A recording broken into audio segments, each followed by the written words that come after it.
Everybody, good afternoon from a very sunny Lancashire in the UK. Let's get started. We've got quite a lot to talk about today, so hopefully my screen will work. Okay, so first of all, just going to introduce myself, a little bit about my background, bit of a crazy career. So I started off working in police intelligence in Greater Manchester Police in the UK. Working in police intelligence, so it was all about understanding who was committing the crime, why did they choose to commit that particular crime, and obviously the ultimate goal of my job was try and disrupt that crime from happening, to prevent it from taking place in the first place. So I guess that's really where my passion for human factors began. It was about understanding that sequence of events that led to that person making that decision to do that action, and how could I influence that outcome and get a different outcome, which would hopefully break the cycle of the same people committing the same crime, going to prison, getting released, coming back out, committing the same crime. So I did that for 16 years, which was a long time. And then I moved over to what was Highways Agency. It then was Highways England, and just this week it's become National Highways. But Highways is where I went. Again, applying some of that background from the police, trying to prevent incidents on the strategic road network. So it was about understanding what incidents occurred, which was primarily breakdowns, where did they occur, and then really getting into the why. Because again, if we want to prevent them from occurring in the first place, it was really important to understand that sequence of events that led to it. And quite often, again, going back to the people bit, certainly when it comes to breakdowns, usually it's the human's fault.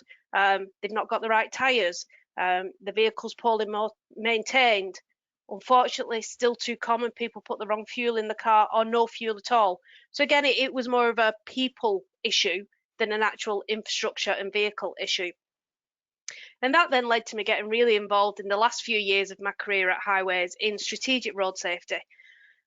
So again, similar pattern, trying to prevent serious injuries and fatalities on the strategic road network. So understanding what caused it, what was the root cause, so that we could not only come up with interventions, but we could come up with the right interventions to hopefully prevent them from happening in the first place. But if we couldn't prevent them, at least try and mitigate and minimise the severity, with the ambition that everybody would get home safe and well at the end of the day. And then 2 years ago, I thought, right, it's time to take a leap of faith and come to the private sector. And I joined WSP Consultancy to really home in on this human factors passion that I've had throughout my career, and try and use it in all sorts of different areas, which is what I've done. So really, all throughout my career, it's all been about the human. It's been about understanding humans. And it's been so interesting for myself. Obviously, there's been some horrendous parts when we start talking about COVID, but fascinating to just sit and observe and see how people are behaving and how people are changing, hence why I'm doing the webinar today. So just a really quick scan through the agenda. I'm conscious I've only got probably 20 minutes to give us time for some questions at the end. I do get passionate about what I'm talking about, so I will keep trying to check the clock, and no doubt I'll get cut off if I go on too long. So just going to cover a few minutes just reflecting on the COVID pandemic, a little bit of thought around what's changed and what's not changed. Where does human factors fit into all of this? And a little bit about the future, what's next, the so what, well, what we're doing, post-COVID.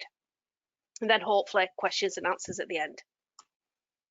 So, get straight into this. So, COVID. So, not for 1 minute am I, in anything I say today, taking away the devastation that COVID has brought on many families. People have lost loved ones way too soon. People have been very ill and seen their loved ones suffer. And the figures that we're talking about are absolutely staggering. It's been horrendous. But it's also affected people in other ways. So, for example, as it shows on this screen, people had to adapt. We suddenly had to social distance, which back at the start of COVID, if we can all remember back when it all started, that seemed really strange to have to keep a distance from people around you. And now it's almost switched. Now it's expected that people will keep that space for you, and it's actually quite uncomfortable if people don't, which again is quite a big change.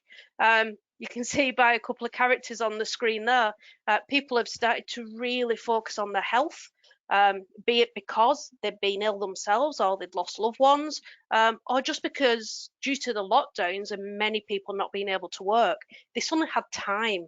So they had time to kind of reflect and reassess the priorities, sort out the gardens and the garden sheds and find an old pedal bike and go back out again on the bikes and fell back in love with it, or took some time to really value that limited time we had, certainly in early restrictions when you could only go out for a set period of time a day, to do something that's exercise, to get your heart rate going, to make you feel like you've actually done something.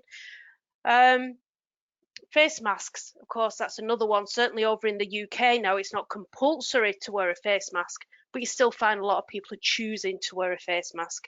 And again, there's many reasons why people are doing that. And it's almost become unacceptable in some situations where you don't have a mask on, even though legally you no longer have to, which was the driving force originally to make you had to wear one. It was the law, it was regulation, you had to wear it. Whereas now it's a choice. And the fact that some people aren't wearing it, and that's kind of becoming unacceptable by society. So again, that's just a really interesting change that I've certainly noticed. Just moving on, just a couple more on the slide. Obviously, travel has been seriously impacted, but there's been changes as well. There's been changes because people couldn't travel. They've started to really focus on, staycations, as we're calling it. People have really started to say, well, if I can't go abroad, I'm going to invest in my holidays, certainly in the UK. I'm going to buy a caravan, I'm going to go camping. And people have rediscovered just how much they like the country that they live in. Oh, excuse me, I had a feeling that was going to happen. Some people have moved house, quite drastic. Certainly the property market's booming over in the UK.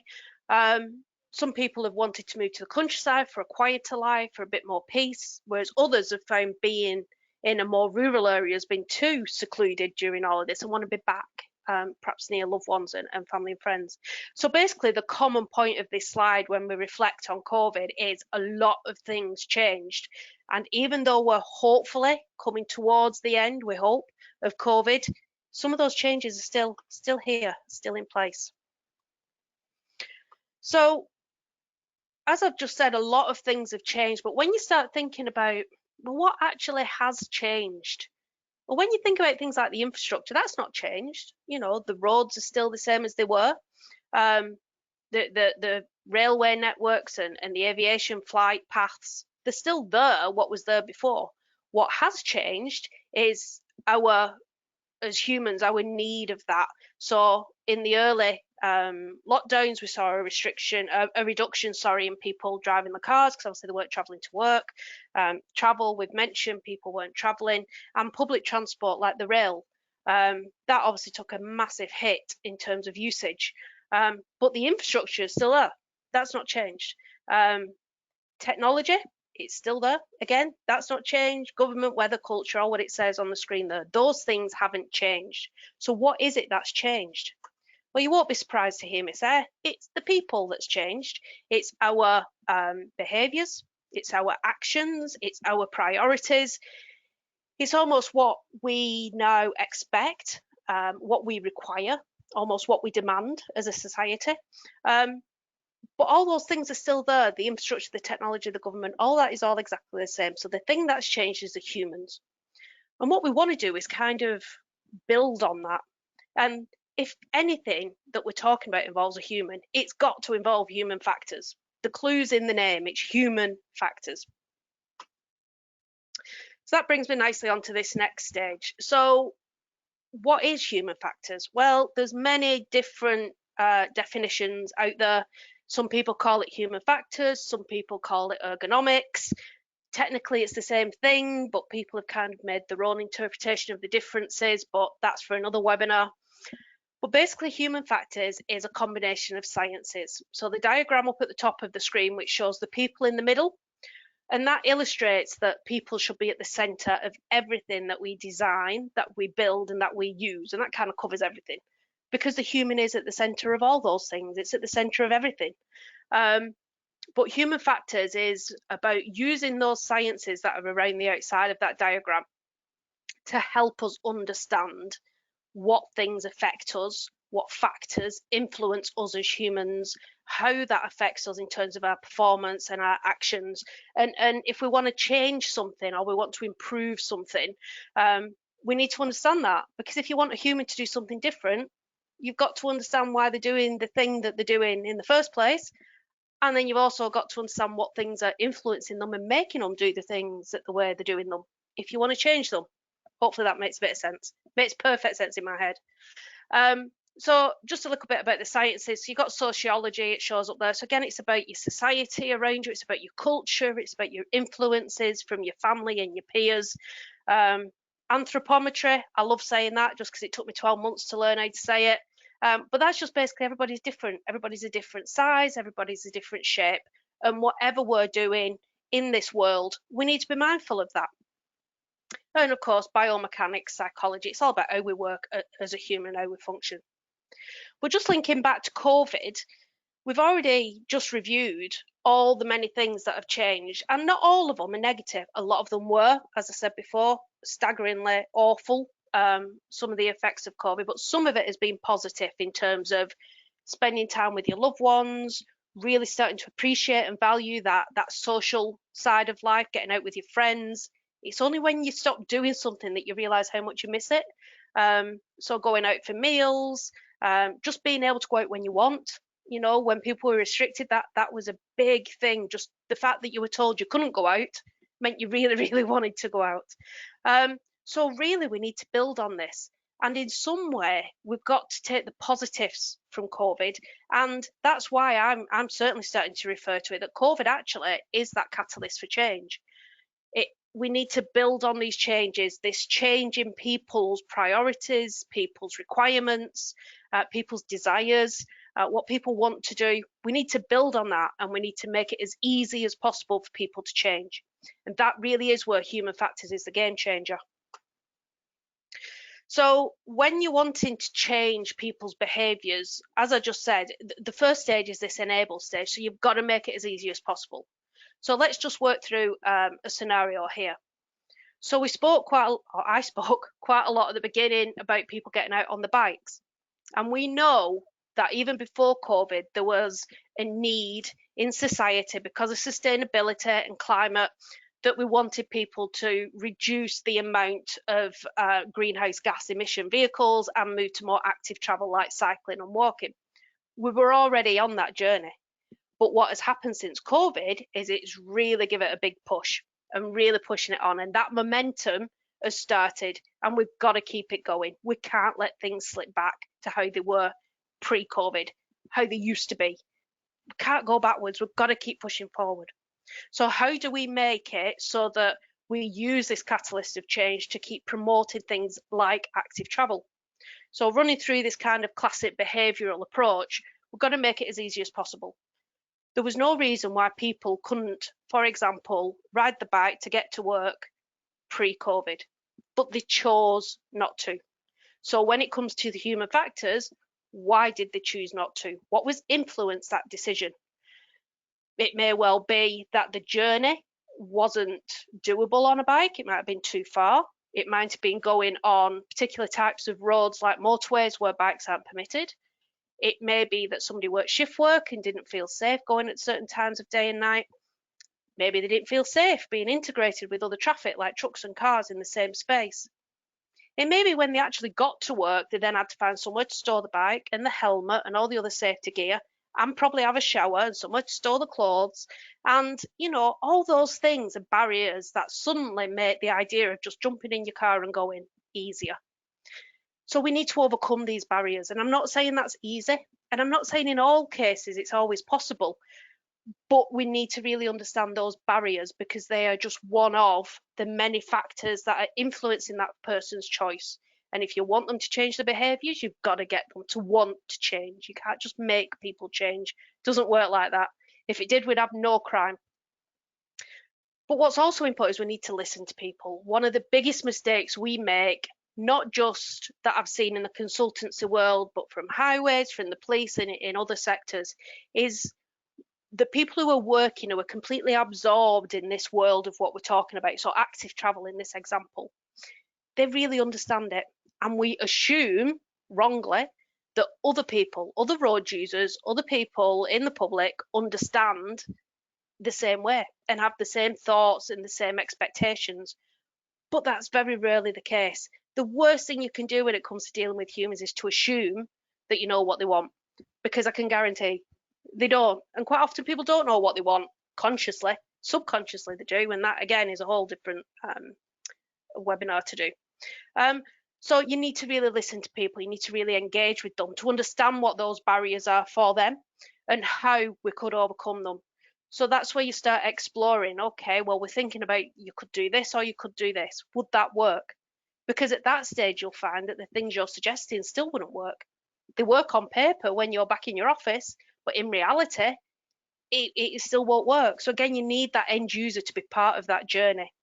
And if people are part of the journey to change and they understand why they're doing things a certain way currently, why they need to change, they also need to understand the benefits for them. Why should they change? Then you've got a far greater chance of them actually wanting to change. And if people want to change, they're going to change. And that's kind of the secret to it all. Exemplify, again, we're going to lead by example. So certainly at WSP, we're really starting to do this. We're really stepping up and trying to make sure that we're very aware, again, active travel, but other things like our carbon footprint. We're really doing a lot of work in this area now, because how can you go out and start working with outside bodies, trying to influence them, if you're not doing it yourself? You know, you've got to lead by example and be a role model, because people aren't going to listen to you if you're not doing it yourself. And finally, it's about encourage, it's about reward. This is a little bit where we get into the world of stick and carrot. So obviously, as I explained, I'm ex-police. So my original career was all about enforcement. It was very much about the stick. It was very much about, if you don't do this, you will get punished. And that is very effective for a very, very, very small part of society. Those people who actively don't want to do a change, those people who know what they're doing is perhaps wrong, but they want to do it anyway. But the mass proportion of society is doing something almost without thinking. It's almost just become the norm. It's become routine. It's subconscious behaviours. That's what they do. So if you want them to change, not only do they need to feel part of it, but there needs to be some kind of benefit at the end. So in terms of active travel, if we can remove these barriers, work with people, get people to want to choose to be more active in their modes of transport, there has to be a reward. Now, obviously, there's going to be the health, but we need to explore other rewards. You know, could it be something that gets rectified in their salaries? Don't know, just throwing ideas out there. But that's what we need to do. It needs to be something that makes somebody prepared to put the effort in to make a change, because otherwise, why should they? They're quite happy doing what they're doing. So that really is an important part of all of this. So just a few examples just to finish off about what we are doing in WSP and how COVID is being used as this catalyst for change and really pushing this momentum and helping us address and change things. So Future Ready, that's a program that we were running, again, way before COVID was even heard of. And that was about how could we prepare, not just ourselves, but how could we help our clients prepare for the future? What did that look like? How could we do things now that would be sustainable and resilient and almost what society wants? But now we can really use what we've learned from COVID, that people are actually probably more aware now of how valuable things are. People almost took for granted, you know, the lovely environments they could go out when they had that limited time and restriction to go out and enjoy sitting in a field and having a picnic, or going walking through the woods with the pets or whatever else it might be. But if we don't look after this planet now, we're not going to be able to do that. And obviously that almost then links in nicely to the next one, which is net zero, which is basically all about climate control, trying to reduce our carbon footprint. And again, now is the time. People are still in a little bit of a state of shock. What happened in COVID, nobody ever expected it to happen. And we've seen things that we never thought we'd see in terms of volume of people who have been ill and sadly died.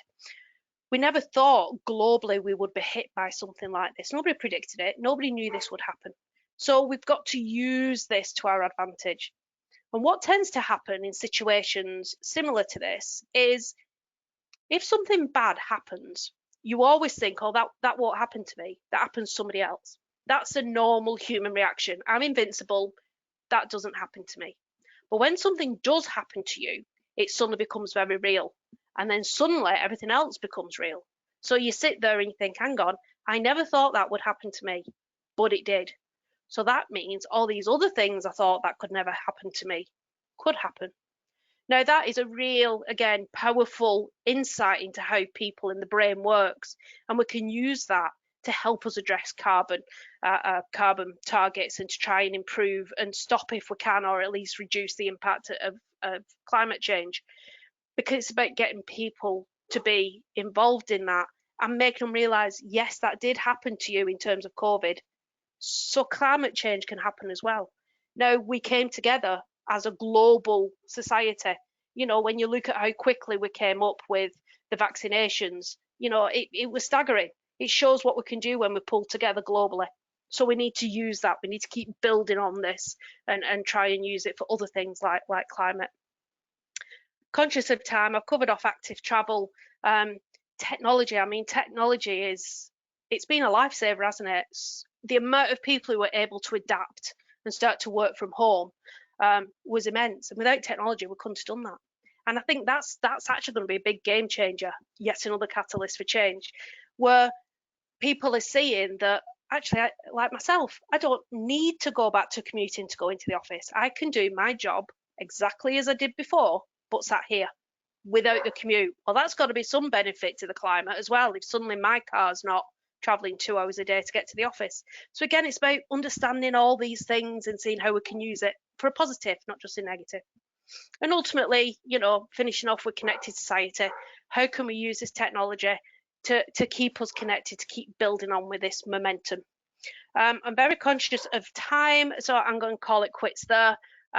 Thank you very much for your time, and I'm going to hand back over to Sharon if there's any questions. Thank you, Kathy, for your presentation. So before moving into the Q&A period, I just would like to remind attendees to enter your questions in the question box on the GoToWebinar platform, and also you can download the PDF version of the presentation from the handout box on the dashboard. I will start with the first question. How can we deliver these changes if people don't want to change?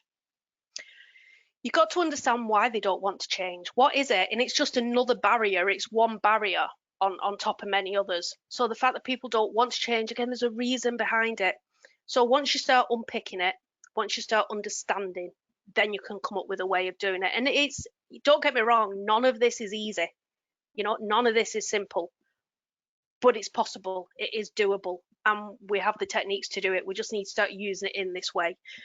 So my answer to that is we need to understand why they don't want to do it, and then you can overcome it. Thank you. How do we ensure these changes cater for everyone? I think, again, if we're building on the momentum of COVID affected everybody. It didn't matter what race you were, what age you were, what gender you were, didn't matter. It was non-discriminating. It affected everybody.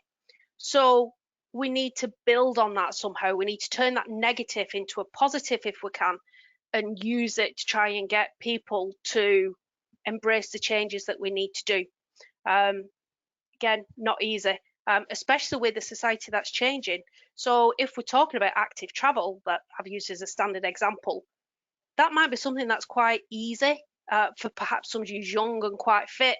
But if we're wanting other people who have different situations, so for example, someone may currently have to use the car because they need to drop the children off at school on the way to work, how are we expecting them to do that on a bike? Or if somebody's elderly or someone's disabled, not everybody will be able to do it. But how can we make it so that we can understand what the barriers are, not just generally, but actually from each individual, you know, type of people, to be able to help them overcome those barriers. So again, understanding what the problem is. Thank you. Another question is, what part can I play in such a big societal change?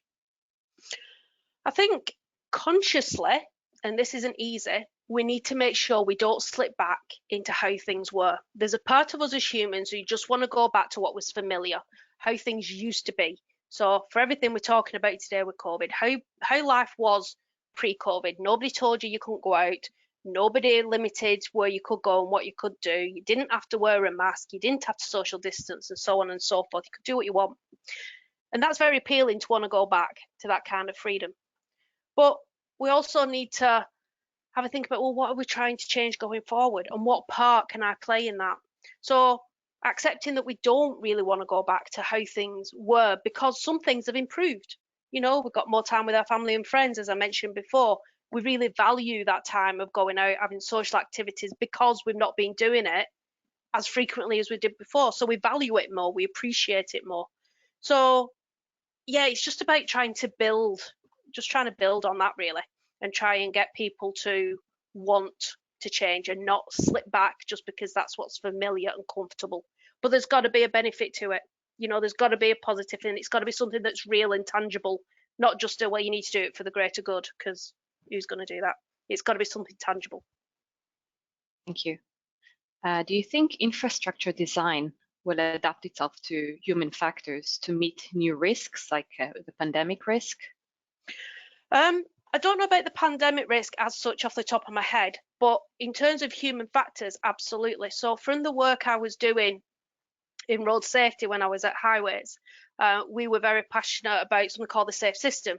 So it was about, again, a systematic approach, which is similar to human factors, but it was about understanding how things happen overall. And what I was quite passionate in saying at various presentations I did was the actual infrastructure doesn't hurt anybody, and the vehicles on the infrastructure don't hurt anybody. The only time it goes wrong and we get incidents where people are hurt or congestion where people are at risk is when you put the people into the equation. So I would say, going back to that diagram I showed where people are at the center of everything we use, we design, we build, that's got to be the key. We've got to understand how the human interacts with that infrastructure, and therefore we can see if there's anything we can do to enhance that infrastructure to help the human. But we need to do it the other way around. We're very much an engineering, experience world where we're very good at building things and fixing things. But what we now need to really focus on is that people bit and how does it integrate with that infrastructure. Thank you. I will take the last question. It's a comment and a question.